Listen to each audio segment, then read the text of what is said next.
लोकसभा चुनाव के बाद यूपी में होने वाले विधानसभा के उपचुनाव में योगी आदित्यनाथ और अखिलेश यादव के बीच नई सियासी टक्कर होगी। आखिर उपचुनाव से ठीक पहले राहुल गांधी के एक फैसले ने बीजेपी का तनाव क्यों बढ़ा दिया है, आपको एक रिपोर्ट के जरिए समझाते हैं।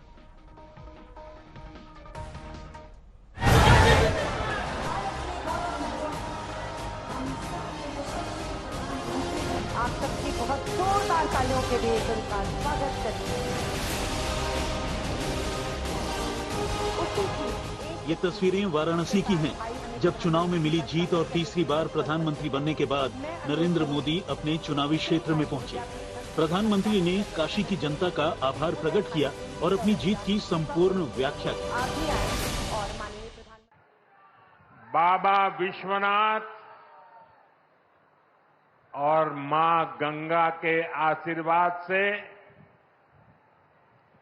काशी वासियों के असीम स्नेह से मुझे तीसरी बार देश का प्रधान सेवक बनने का सौभाग्य मिला है।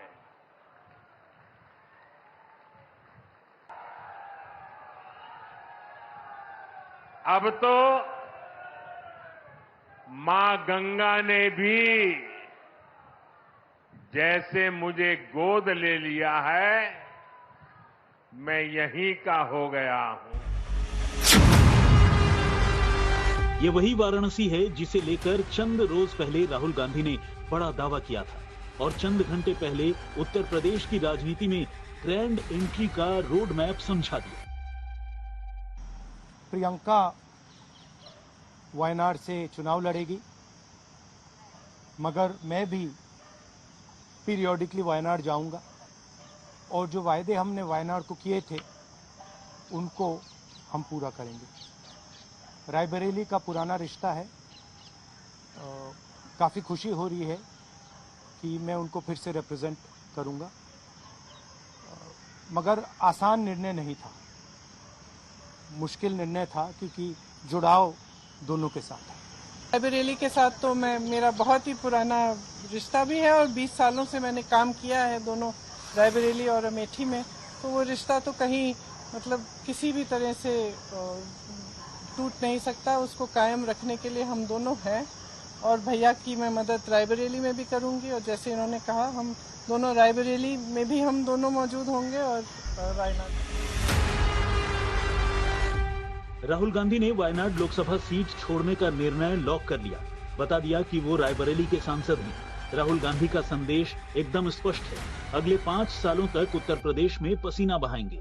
अखिलेश यादव के साथ मिलकर 2027 का विधानसभा चुनाव लड़ेंगे। एक लाइन में समझें तो राहुल गांधी ने यूपी की राजनीति में मोदी और योगी की जोड़ी को खुला चैलेंज कर दिया है। उत्तर प्रदेश की जनता ने नफरत के खिलाफ, हिंसा के खिलाफ, अहंकार के खिलाफ दबाकर वोट दिया है। दरअसल राहुल गांधी में जबरदस्त उत्साह है क्योंकि उत्तर प्रदेश में 15 साल बाद बड़ी जीत मिली है। 2014 में 2 और 2019 में 1 सीट पर सिमट जाने वाली कांग्रेस इस बार 6 लोकसभा सीटें जीतने में सफल रही। यूपी के नतीजों के बाद राहुल को पूरा भरोसा है कि अगले चुनाव में दिल्ली का रास्ता तो यूपी से होकर ही गुजरेगा। अब सवाल है कि राहुल के दिमाग में यूपी को लेकर क्या चल रहा है, इसे समझिए। राहुल गांधी को पता है कि वायनाड को चुनते तो 80 सीटों वाले उत्तर प्रदेश में कांग्रेस के संगठन को दोबारा खड़ा करना बहुत मुश्किल होता। राहुल समझते हैं रायबरेली छोड़ देते तो गांधी परिवार का उनकी परंपरागत सीट यानी रायबरेली और अमेठी से रिश्ता टूट जाता। उत्तर प्रदेश के सहारे राहुल के पास मौका है हिंदी पट्टी में एक बार फिर कांग्रेस को मजबूत करना। राहुल की अगुवाई में उत्तर प्रदेश में इंडिया गठबंधन जितना मजबूत होगा, बीजेपी को रोकना उतना आसान होगा। यूपी की जनता से मैं कहना चाहता हूं, आपसे ज्यादा पॉलिटिकल विजडम, मतलब आपने कमाल करके दिखा दिया यूपी की जनता ने। हिंदुस्तान की राजनीति समझकर, कॉन्स्टिट्यूशन पर खतरा समझकर उत्तर प्रदेश ने कॉन्स्टिट्यूशन की रक्षा की है और मैं सब स्टेट्स का धन्यवाद करना चाहता हूं, मगर उत्तर प्रदेश को मैं स्पेशल कहना चाहता हूं, आपने कांग्रेस पार्टी का, इंडिया गठबंधन का समर्थन किया। बहुत बहुत धन्यवाद। अब की बार यूपी की लड़ाई राहुल गांधी के लिए नाक की लड़ाई बन गई, क्योंकि राहुल गांधी पर मैदान छोड़कर भागने के आरोप लग रहे। अरे कोई इनके दिमाग को भी जरा बता दो कि अब रायबरेली की जनता भी खटाखट खटाखट खटाखट भेजेगी घर। अमेठी से गए, रायबरेली से भी जाएंगे। मतलब उत्तर प्रदेश में राहुल गांधी को कमतर आंकना बीजेपी को भारी पड़ा। यही वजह है कि नतीजों के बाद राहुल गांधी ने सीधे नरेंद्र मोदी पर अटैक किया। सिर्फ अयोध्या में नहीं, वाराणसी में जान बचा के निकले हैं प्रधानमंत्री। और मैं आपको कहता हूं और बहन से कह रहा हूं, अगर ये लड़ जाती वाराणसी में, अगर ये लड़ गई होती, तो आज हिंदुस्तान के प्रधानमंत्री 2-3 लाख वोटों से वाराणसी का चुनाव हार जाते। हालांकि उत्तर प्रदेश में राहुल की राह में कांटे ही कांटे हैं, क्योंकि पार्टी हाशिए पर है। उत्तर प्रदेश में 80 सीटें हैं, लेकिन कांग्रेस जैसी राष्ट्रीय पार्टी के सिर्फ 6 सांसद हैं। 2019 में सिर्फ 1 सांसद था, यहां तक कि राहुल खुद चुनाव हार गए थे। देश के सबसे बड़े राज्य में कांग्रेस के सिर्फ 2 विधायक हैं। यूपी से 31 राज्यसभा सांसद आते हैं, लेकिन कांग्रेस के खाते में एक भी राज्यसभा सांसद नहीं। यूपी विधानसभा परिषद की 100 सीट में एक भी एमएलसी कांग्रेस का नहीं है। करीब 35 साल से कांग्रेस यूपी में सरकार बनाने में नाकाम रही है। यहां तक कि पार्टी का कैडर भी करीब करीब खत्म है। स्वाभाविक है कि 2027 के चुनाव की तैयारी अभी से ही शुरू कर दी गई है। जो इच्छुक उम्मीदवार हैं, उनको निकलकर सामने आकर मेहनत करना होगा, अपनी अपनी जमीन को तैयार करना होगा। भले ही यूपी से कांग्रेस की उम्मीदें जुड़ गई हैं, लेकिन खोई हुई जमीन हासिल करना आसान नहीं होगा। भले ही 2024 में 2 लड़कों की जोड़ी सुपरहिट साबित हुई, लेकिन इस जोड़ी का बड़ा और कड़ा इम्तिहान यूपी के उपचुनाव और 2027 में होने वाले विधानसभा चुनाव में होना आज तक भी होगा। उत्तर प्रदेश में अगले महीने होने वाले उपचुनाव बहुत अहम है। एक बार फिर सियासी अखाड़े में उतरेंगे यूपी के 2 लड़के।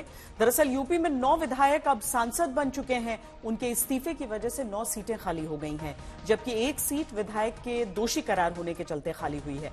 सबसे पहले आपको सभी 10 सीटों के बारे में बताते हैं जहां उपचुनाव होने हैं।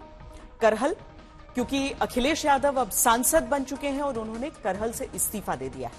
मीरापुर, यहां से आरएलडी के विधायक थे चंदन चौहान, जो अब सांसद हैं। साथ ही जियाउर रहमान बर्क समाजवादी पार्टी के विधायक कुंदरकी से थे, लेकिन सांसद बन गए। खैर सीट से बीजेपी विधायक अनूप प्रधान सांसद बन चुके हैं। फूलपुर से बीजेपी विधायक प्रवीण सांसद बन चुके हैं। मिल्कीपुर से विधायक अवधेश प्रसाद फैजाबाद के सांसद हैं। ऐसे ही कटेहरी सीट से विधायक लालजी वर्मा सांसद बनने के बाद इस्तीफा दे चुके हैं। मझवा से निषाद पार्टी के विधायक विनोद कुमार बिंद सांसद बन चुके हैं। गाजियाबाद सीट से विधायक अतुल गर्ग ने सांसद बनने के बाद इस्तीफा दे दिया है। ठीक ऐसे ही कानपुर की सीसामऊ सीट से विधायक इरफान सोलंकी की सदस्यता एक आपराधिक मामले में दोषी करार होने के बाद खत्म हो गई है। उपचुनाव को लेकर क्या तैयारी है, ये रिपोर्ट देखिए। विपक्ष का सब कोई मुद्दा नहीं है। जिन मुख्यमंत्री की आप बात कर रहे हो, कई होर्डिंगों में वो इंजन गायब है। वैसे भी इन्होंने हमेशा बांटा है, विभाजन किया है। यूपी में योगी बनाम अखिलेश की टक्कर।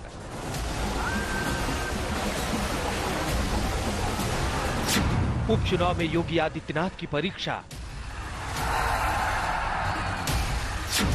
उपचुनाव में मोदी नहीं योगी का चेहरा है। क्या उपचुनाव में भी जीतेगी टीम अखिलेश? 2 लड़कों की जोड़ी ने यूपी में बीजेपी को जोर का झटका जोर से दिया। चुनाव के परिणाम आने के बाद बीजेपी के अंदर खाने एक तरफ मंथन और चिंतन का दौर जारी है, तो दूसरी तरफ पार्टी में भीतरघात को लेकर नेताओं के बीच सिर फुटौवल की नौबत आ गई। हम मुजफ्फरनगर की जो मान्य बाल्यान जी की हमारे भाई हैं, जो उनकी घर की विधानसभा है चरथावल और बुढ़ाना, ये उन्हीं दो विधानसभाओं पे हारे, तो उन्हें चिंतन मनन ये करना चाहिए कि आखिर मैं घर की विधानसभाओं पे क्यों हारा। हाँ, मैं उम्मीद करता हूँ कि कार्रवाई होनी चाहिए थी और आगे भी उम्मीद रखूंगा अपनी पार्टी से कि जो बिल्कुल खुले तौर पर जिन्हें समाजवादी पार्टी का चुनाव लड़ा और यहाँ बड़ी पोजीशन लिए हुए हैं और सरकारी सुविधाएं भी ले रहे हैं, तो कृपया करके पार्टी, मेरा निवेदन रहेगा, पार्टी उस पर शायद ध्यान देगी और कार्रवाई। हार क्या मिली, पार्टी की चाल और चरित्र बदले बदले नजर आ रहे हैं। एक के बाद एक नेता अपनी ही पार्टी के नेताओं पर हार का ठीकरा फोड़ रहे हैं। सबसे बड़ा कारण यही है कि अति आत्मविश्वास की वजह से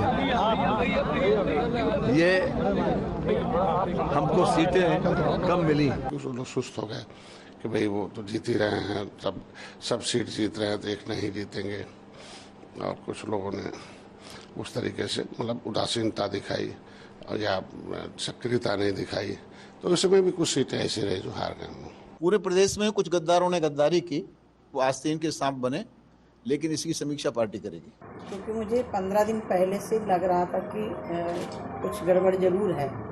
दूसरा, मुझे ऐसा लग रहा है कि फतेहपुर में जो काम हमने शुरुआत की थी उसमें कहीं न कहीं विराम जरूर लगा है।